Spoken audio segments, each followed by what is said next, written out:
Ça va, Maïr? Ça va? Ouais. C'est drôle parce que je me souviens la première fois où j'étais venu ici. Et alors on était en pleine réécriture et j'arrivais pas à me persuader qu'un jour mon livre serait parmi cette bibliothèque. Je le voyais pas encore, mais je me disais c'était encore comme un rêve. Pourtant on était déjà bien parti et ça sent le livre. Il y a comme l'âme d'un livre ici. Je me dis mais bientôt ce sera le mien. Ben voilà, c'est le cas. Et maintenant c'est le mien. C'est le cas. Ouais. Alors j'aurais jamais cru rencontrer un jour Maïr. Et puis il est venu et on s'est rencontrés dans un café pas loin. De ce côté-là. De ce côté-là. Au bout de la rue. C'est un café qui s'appelle le Pré au Clair. Le Pré au Clair. Ouais. Ils nous ont pas payé pour faire la pub. Ce café, c'est quasiment l'annexe des éditions Jean-Claude Lattès. Moi, j'ai une ardoise, par exemple, que je paye tout le temps. Et donc, on s'est rencontrés au Pré au Clair avec Mustapha. On a bu une bière, on a fumé pas mal de cigarettes. T'as bu une bière? J'ai bu une bière. Et pourquoi je fais ça? C'est qu'à chaque fois que j'aime un texte, j'aime rencontrer la personne. Pourquoi?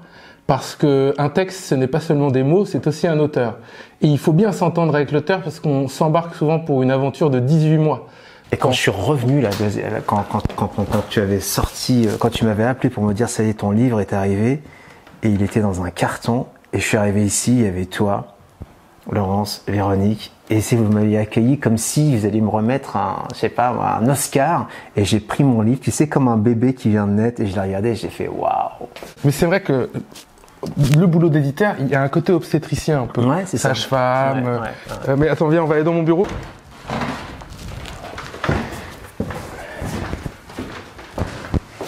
J'étais assis là la première fois. T'étais assis là la première fois? Je me souviens, la première fois, on était là, tu sais, dans la grosse négociation de ce qu'on allait mettre, de ce qu'on allait rajouter, de ce qu'on allait enlever, où j'étais aussi en train de négocier avec toi. Tu me disais, alors toute cette partie-là, c'est bien, mais on va le retirer. Je fais, oh Maïr, pas tout. Il y avait comme ça une grande discussion où on allait redonner un autre sens au roman.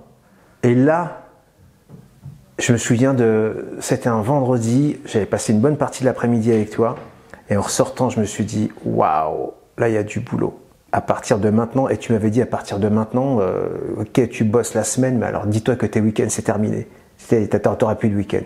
Et effectivement, pendant très longtemps, j'ai consacré tous mes week-ends à réécrire le livre en fonction de nouvelles trames qu'on avait décidées ensemble.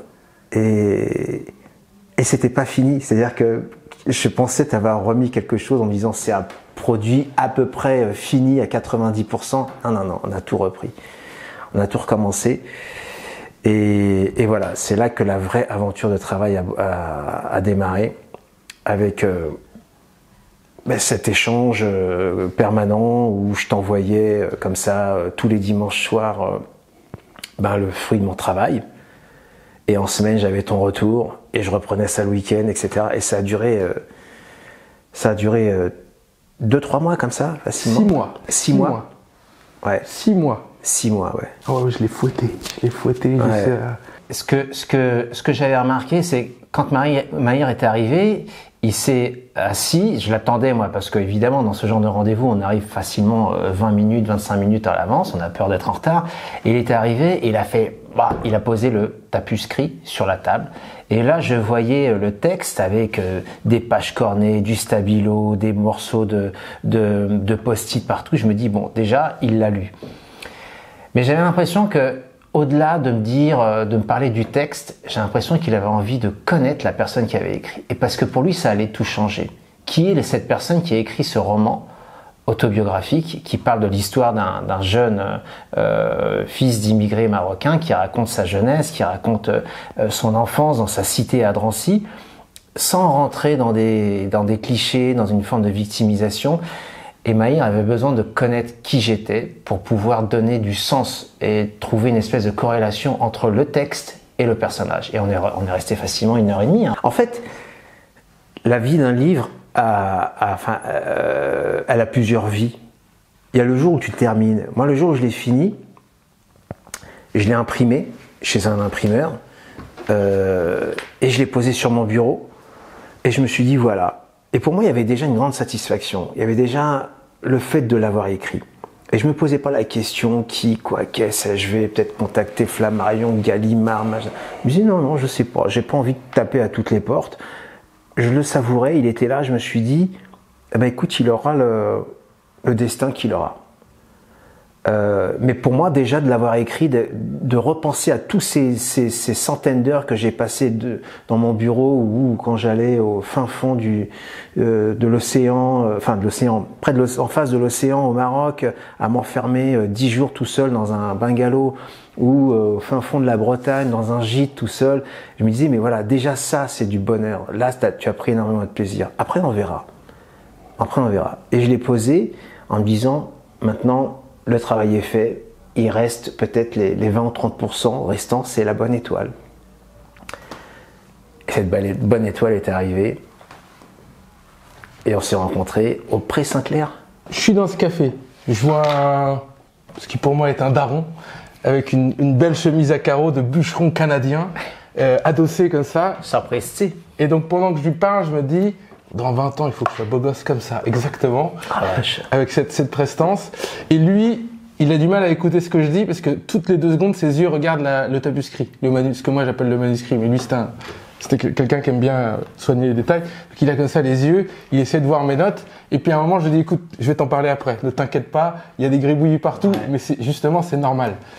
Et donc on a discuté comme ça, mais Mustapha a tout résumé. Pour moi, il était important de savoir qui était l'auteur de ce texte, et pourquoi il l'avait écrit, et surtout pourquoi il voulait publier un roman. Pour moi, c'est très important. Je pense, faut aimer écrire, il faut aimer les livres, il faut aimer les histoires. Il faut toujours se dire, je veux que cette histoire existe, que cette histoire, elle ait 400 lecteurs ou qu'elle ait 2 millions de lecteurs ou 10 millions. Il faut avoir envie que cette histoire existe, parce que c'est l'amour qu'on va mettre dans cette histoire qui va un peu irradier, en tout cas aller vers les autres. Et chez Mustapha, il y a ça. D'ailleurs, chez toute la famille Izem, il y a ça. C'est une famille qui aime les gens.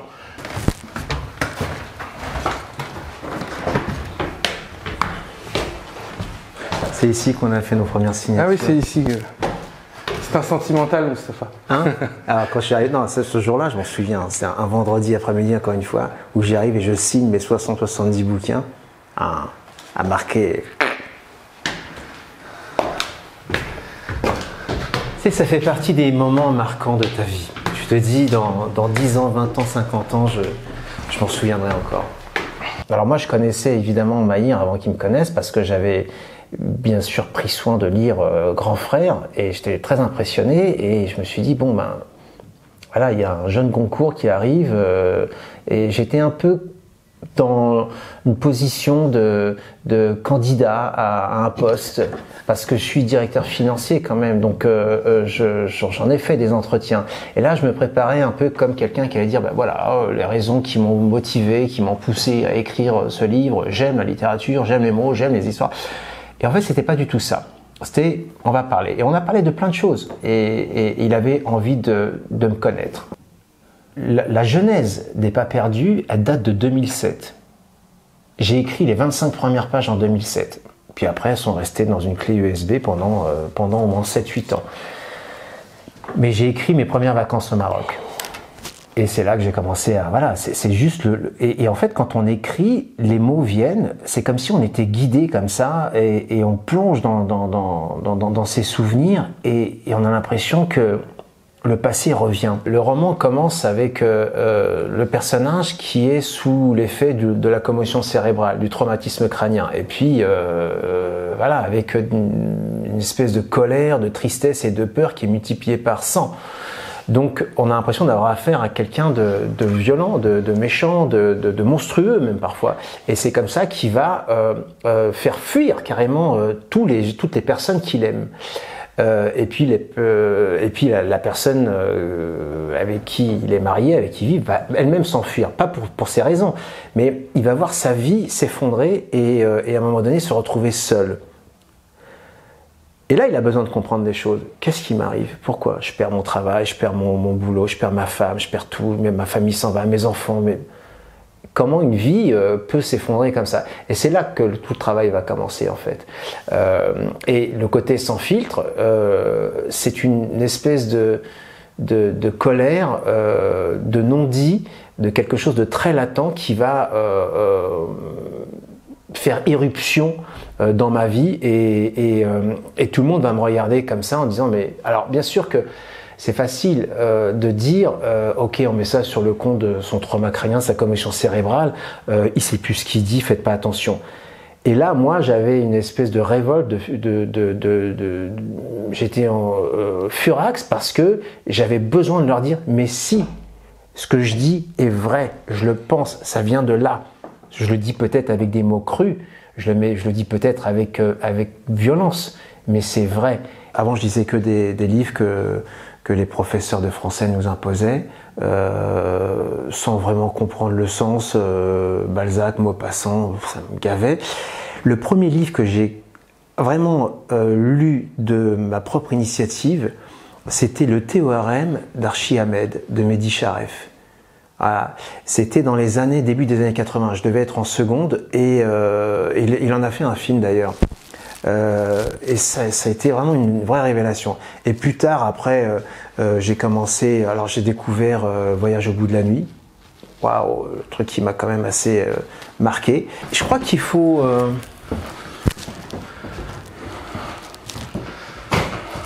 Tu vois, je pense qu'il faut prendre le plaisir d'écrire, tout simplement, sans se poser la question de savoir si tu vas devenir, si tu vas être édité. Quand on écrit, il faut écrire pour le plaisir. C'est exactement quand on sort courir, faire son jogging le samedi matin ou le dimanche matin, on se dit pas un jour je serai marathonien et je courrai le marathon en 2h15. Il faut d'abord prendre du plaisir. Et moi, j'ai fait des études de finance, donc j'ai pas tellement été baigné dans la littérature. J'avais des parents qui n'avaient jamais été à l'école. Et je crois que j'ai commencé à aimer les mots dès l'âge de 12 ans, quand un jour j'ai découvert Brassens, Ferré, Brel, Nougaro. Et là, j'ai commencé à aimer les mots. Et puis on m'a offert une guitare. Et puis, pendant que mes potes jouaient du Hendrix, du Dylan ou autre dans la cité, moi je fredonnais du Brassens. Mais à travers Brassens, je découvrais aussi la valse des mots, l'harmonie. Je suis venu ici et j'avais une appréhension, j'avais le cœur qui battait fort comme si j'allais découvrir quelque chose. Et je suis arrivé là, dans cette salle. C'est là, il a ouvert son carton voilà. Dans cette magnifique salle. Non, je suis arrivé ici et là, il y avait mon livre étalé partout comme ça, super bien rangé. Et là, je suis arrivé et la première chose que... Alors, j'ai eu d'abord une grande pensée pour mes parents, je sais pas pourquoi, c'est eux qui sont venus. Comme si je leur disais merci parce que voilà tout ce que vous m'avez donné et en tout cas l'envie d'aller jusqu'au bout. Et la deuxième chose assez curieuse, je me suis dit quand j'ai vu mon bouquin, je me suis dit au moins le jour où tu partiras, tu quitteras ce monde, tu laisseras quelque chose. Ça, on en a beaucoup parlé de ce sentiment, tu te rappelles ? Ouais. C'est un truc que je me suis dit voilà au moins je laisserai ça et qu'importe qu'il soit un succès ou pas, c'était pas ça qui m'importait. Il existe, il est là, et c'est comme, tu vois, le côté obstétricien, c'est comme le bébé qu'on nous remet dans les mains. On se dit, ouais, il est là, il est né, il va grandir, et maintenant c'est à moi de le faire vivre. Et là, je me suis dit, tiens, je laisserai quelque chose derrière moi pour mes enfants, mes petits-enfants, mes petits-petits-enfants. Mais voilà, je laisse une trace derrière moi. Tout est vrai. Tout est vrai. Alors après, ça peut être un peu romancé. Après, ça peut être aussi le fruit de ce que je pense ou de ce que j'imagine quand je parle de l'arrivée de mon père en France, par exemple, ou quand ma mère l'a rejoint quelques années plus tard, dans les débuts des années 60. J'en ai jamais parlé avec eux. Ils nous en ont jamais parlé. En fait, on fait partie un peu de cette génération, de cette culture où on pose pas de questions aux parents. Donc ça, on va l'imaginer. Alors on va prendre des vieilles photos, on va regarder un peu à quoi ressemblait mon père quand il était en France. Alors je le voyais toujours bien habillé, avec un beau blouson en cuir, les cheveux gominés, jeans, chemise à carreaux, toujours avec la petite moustache fine à la Nasser ou Clark Gable. Et je me disais, lui, voilà, il devait avoir une vie plutôt pétillante, en tout cas, il devait se faire plaisir, en tout cas, il devait beaucoup plaire surtout. Donc j'ai imaginé sa vie comme ça.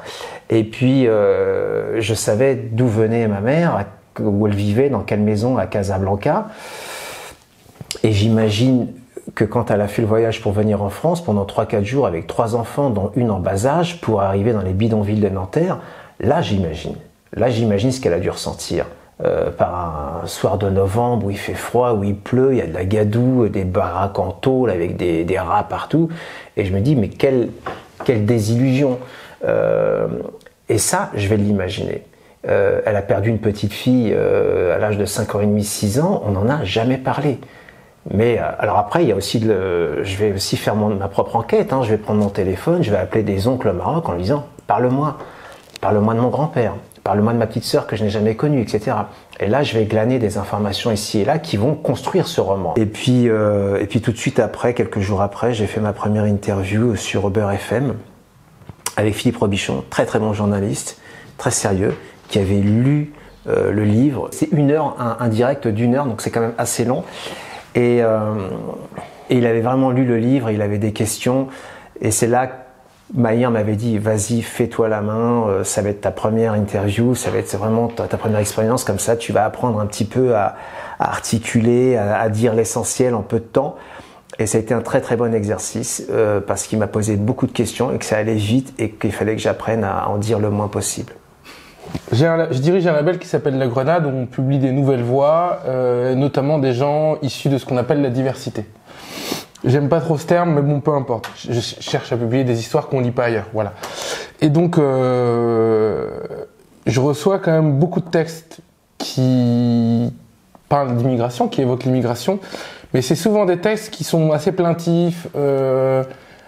Bon, le ton est globalement plus à la tragédie et à la souffrance que à la légèreté et à la tendresse.